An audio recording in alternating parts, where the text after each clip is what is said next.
Law number 17. Keep others in suspended terror. Cultivate an air of unpredictability. In September 2016, Kid Cudi took shots at Drake and Kanye West on Twitter saying that everybody thinks they're so great, talking top 5 and be having 30 people write songs for them. The fake ones won't be lasting too much longer. This tweet applies to who they apply to. Ye, Drake, whoever. These niggas don't give a fuck about me, and they ain't fucking with me. This was seen as a response to Kanye West collaborating with Drake on what was supposed to be a joint album. Kanye West responded to Cudi on stage at his concert saying that he birthed Kid Cudi and that he felt so disrespected and hurt. Drake responded by remixing OT Genesis's song, Cut It, and saying on stage, "Boy, you getting way too high, you need to cut it."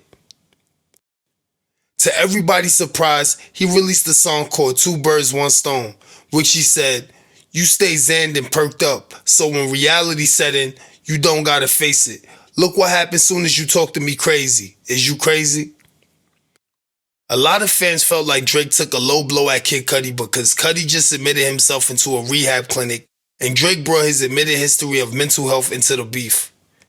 This move was very strategic by Drake because a lot of people and artists felt like it was okay to make jokes and poke fun at the possibility that Drake doesn't write his own music. A lot of people didn't expect Drake to dig so personally at Kid Cudi over a feud where it seemed that Drake was only collateral damage. A lot of people started looking at Drake as a bully instead of the soft, vulnerable, and emotional rapper creating pop songs for the basic rap listener. This move continues to keep other artists in suspended terror because his move seems to be even more unpredictable and unwarranted. Make sure to tune in next week Monday at 12 p.m. noon Eastern Time for another video on the laws of power.